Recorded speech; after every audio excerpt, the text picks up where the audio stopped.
来，大家好，欢迎收看本期的《赵世界什么都聊》。今天很高兴啊，又飞到马来西亚来了。今天在吉隆坡逮到一个小妹妹，你看看镜头里面的小妹妹有几岁？你们猜一猜吧。等一下告诉你答案。来，欢迎我们崔姐来到我们的栏目，自我介绍一下吧。大家好，谢谢刘教授今天的访问。我的名字叫崔慧仪，我出生在吉隆坡，马来西亚。然后我现在从事的行业是医美和再生医学，譬如是细胞疗法总之关于健康和美丽的东西我们的都包罗万象。OK， 崔姐，我想问你一下哦，我记得你好像学的不是医科哎。对对对，那你为什么要做这个呢？好奇怪哦。其实我本身是读金融和会计的。是。然后我自己的家族事业是做德士，就是 taxi 的 business。Okay. 对对对，我从26岁就当我考取了我的那个会计执照之后，我就回来打理我的家族生意。是是从26岁就回来马来西亚，因为我在外国读书嘛，然后26岁就回来马来西亚开始打理家族生意。然后就从1000辆德士发展到几千辆德士。哇，太厉害了！那今年呢？28岁是我还28岁，像吗？OK， 没有啦，我今年其实我自己差不多50岁了。哇，真的假的啊？对对对对，人家说骗人不打草稿，你不能骗我们粉丝啊。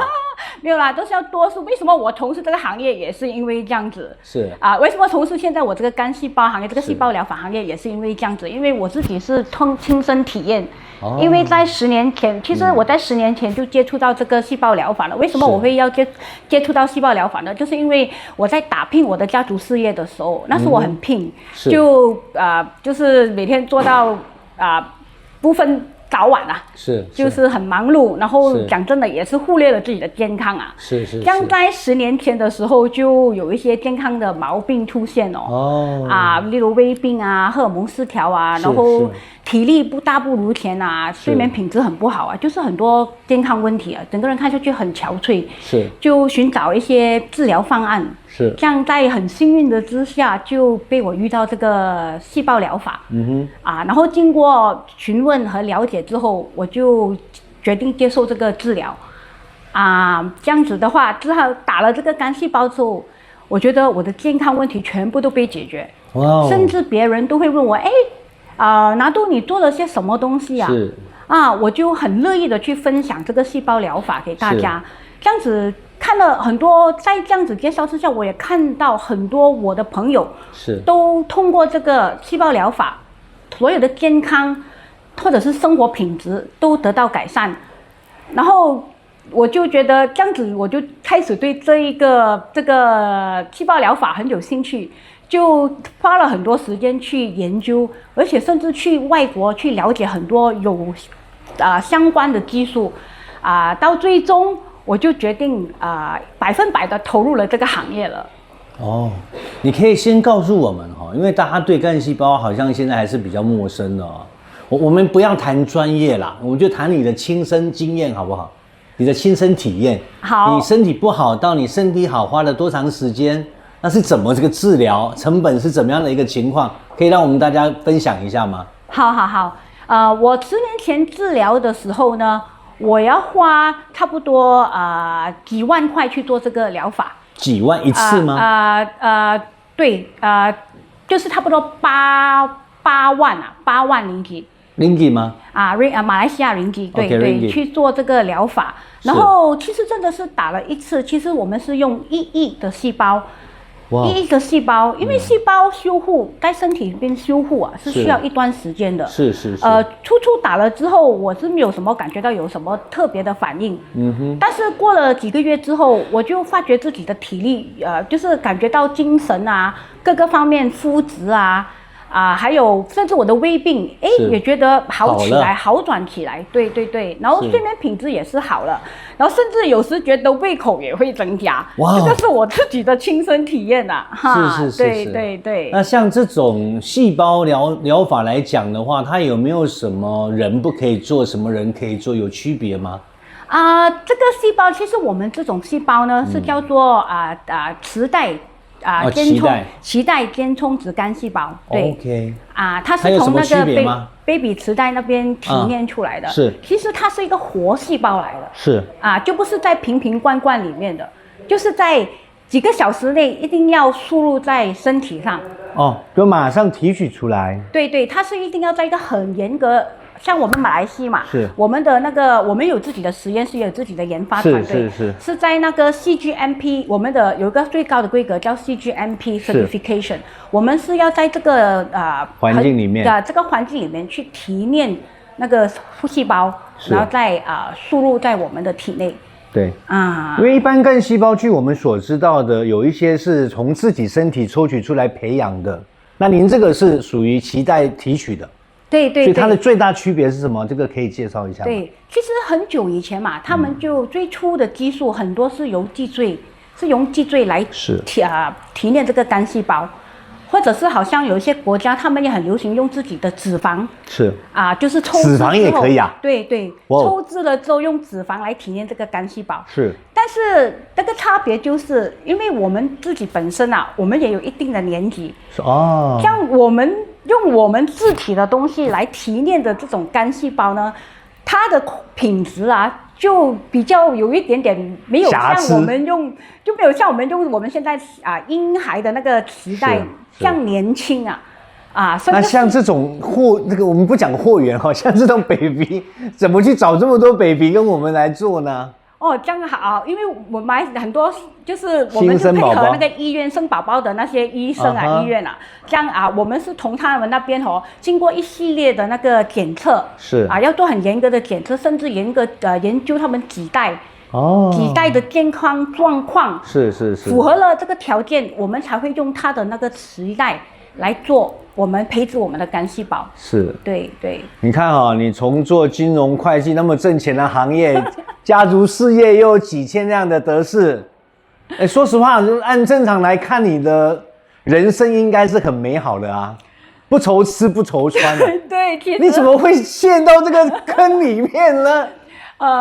没有了，我觉得像我所讲的，它真的是好像我自己是一个很好的一个经历，我真的是从这里得到我的健康，然后不是因为钱的关系我觉得把这个技术这个健康来带给所有的人，能够像我这样子拥有健康，或者是避免癌症避免以后老化疾病的问题我觉得是很有意义的一件事情。对，因为我最近为了要专访你，所以我在互联网上，在 Internet 上找了好多的东西，谢谢做了好多的功课。对，我发现刚才问我的那个问题中，我可以觉得你很专业。没有，我们讲一个最简单的，我想可能大马人吧，我们不讲马来西亚人，大马人大概都知道有一个不老传奇。我们不能讲名字，对不对？对，你讲对了。我们不能讲他的名字，但是这个不老传奇，我想众所周知嘛。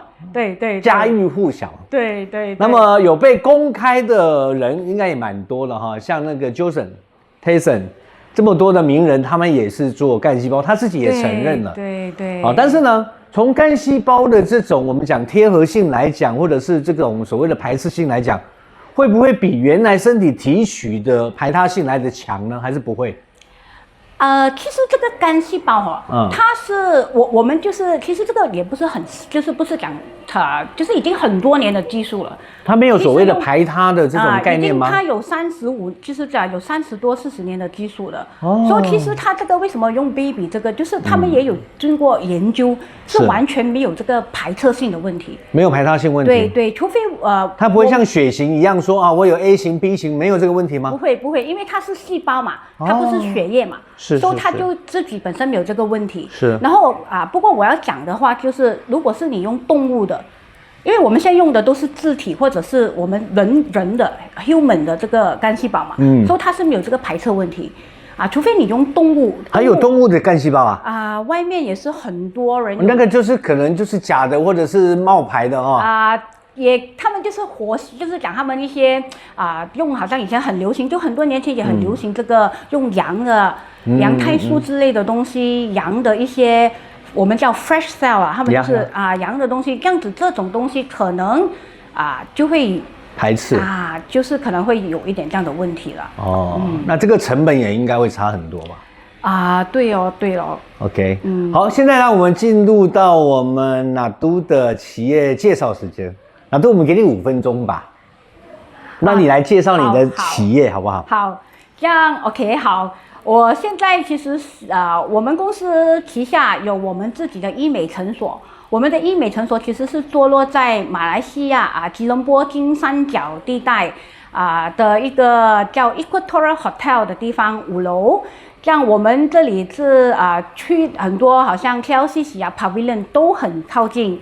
然后我们除了这个我们的这个医美诊所呢，其实主要像我所讲，我们的项目是细胞疗法，但是我们也有做全方位的医美疗程，然后还有健康检测还有很多关于防止心脏问题或者就是比较个人，我们这边主要是其实是要做预防医学，也是预防医学哈。而且我们这边是很 personalized 和 customized。就是很个人定制的就不是就是不是一个 standard 的一个疗程所以这边我们也有很多很先进的技术。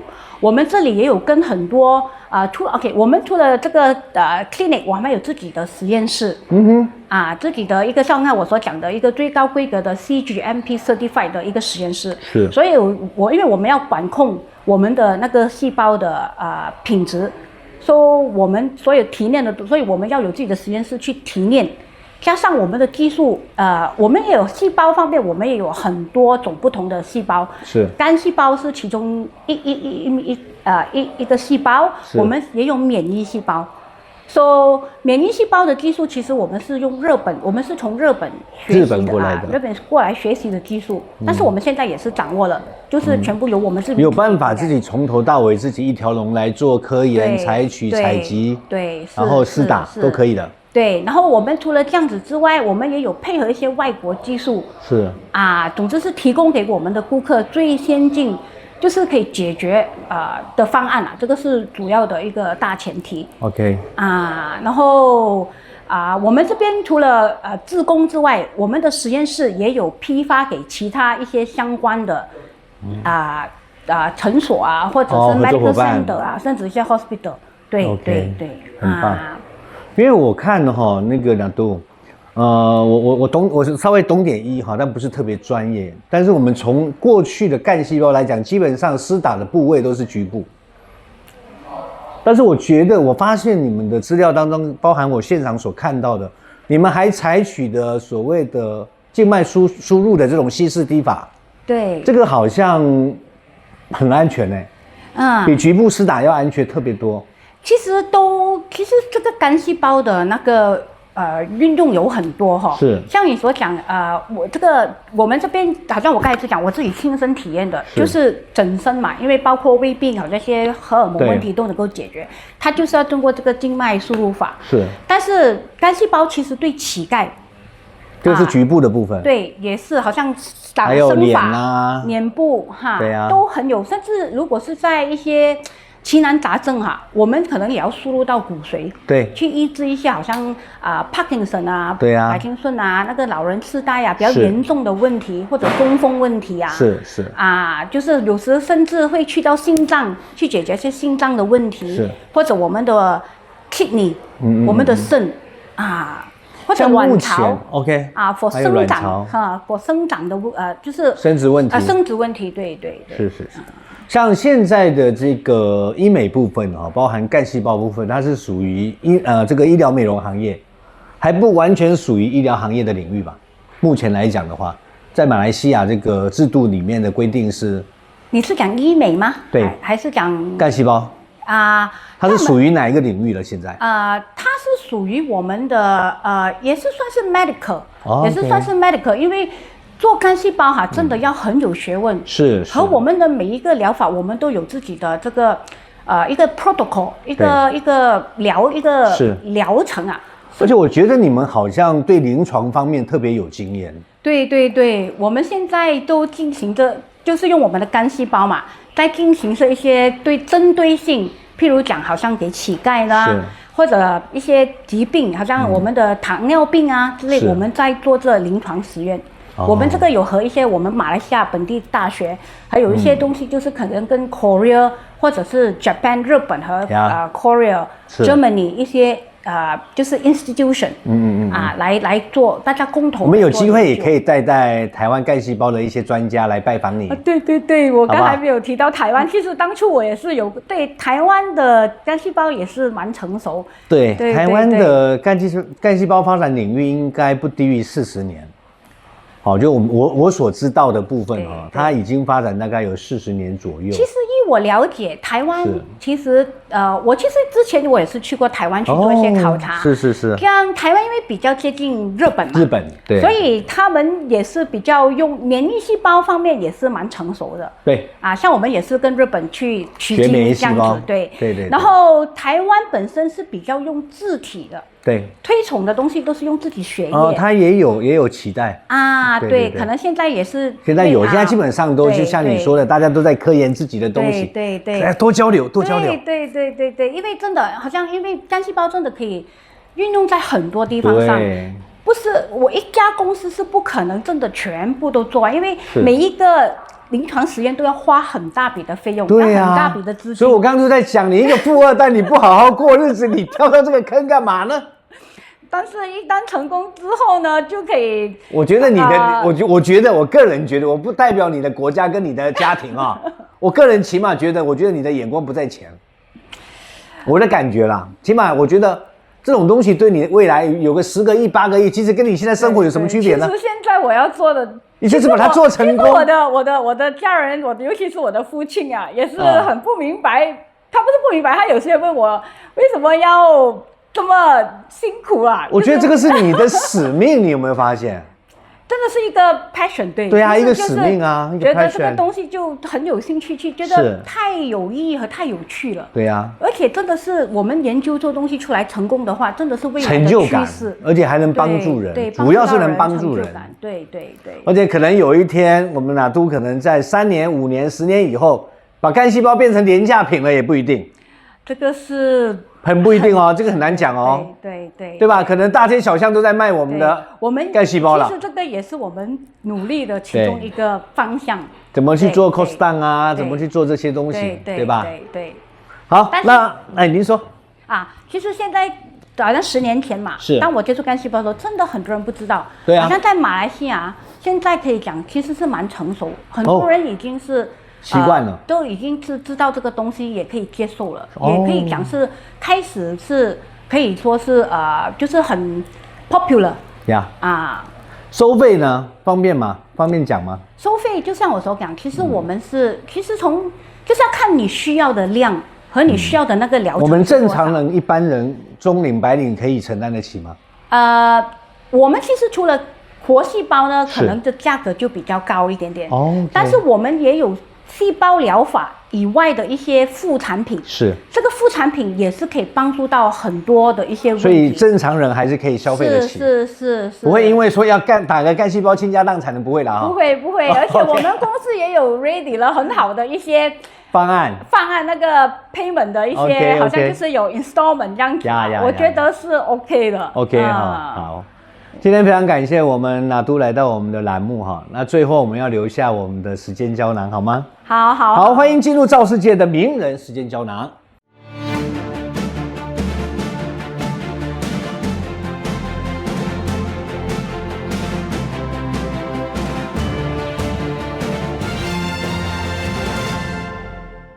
来，现在请我们的拿督讲讲30年以后你要留胶囊给谁呢？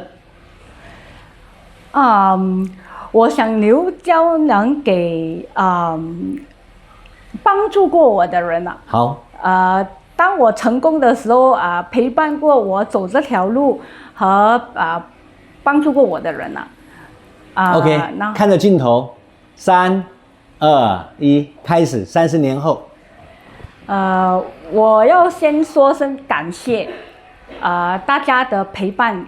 而且谢谢大家协助我这一路上，无论什么风雨或者是成功，都陪伴我走过这条路。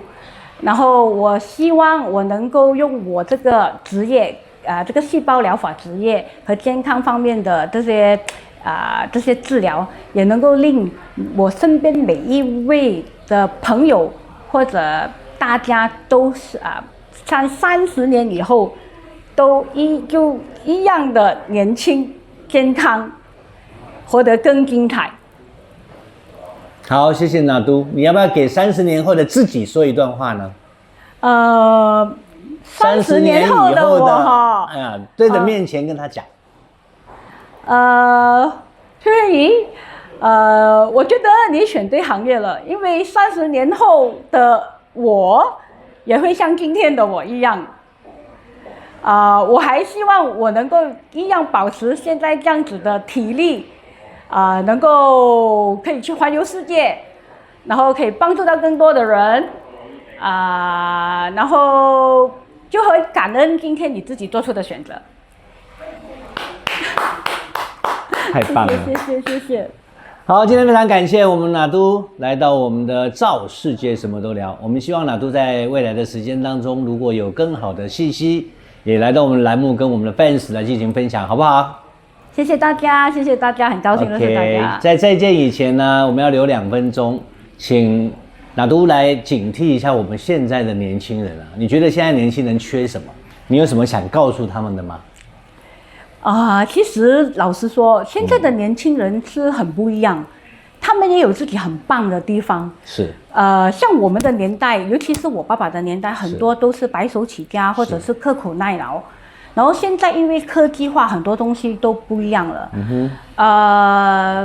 我觉得未来趋势和现在也是真的是不一样，所以年轻人我觉得最重要是永远记得，就是不只是为了钱而工作，要多点考量，就是贡献，对这个社会的贡献，就是因为现在的年轻人嘛，可能就比较浮躁。对，就满脑子是钱。那就比较想快进的方法吧，而且可能现在科技他们赚钱也真的是比以前真的是容易很多。是所以就我觉得这方面是没有问题，只是就是要回馈社会然后多点要注意亲情就是亲情方面，不要因为现在就是全部都是要看手机就是很喜欢打机我觉得。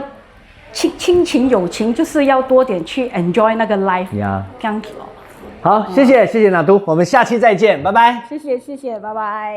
OK。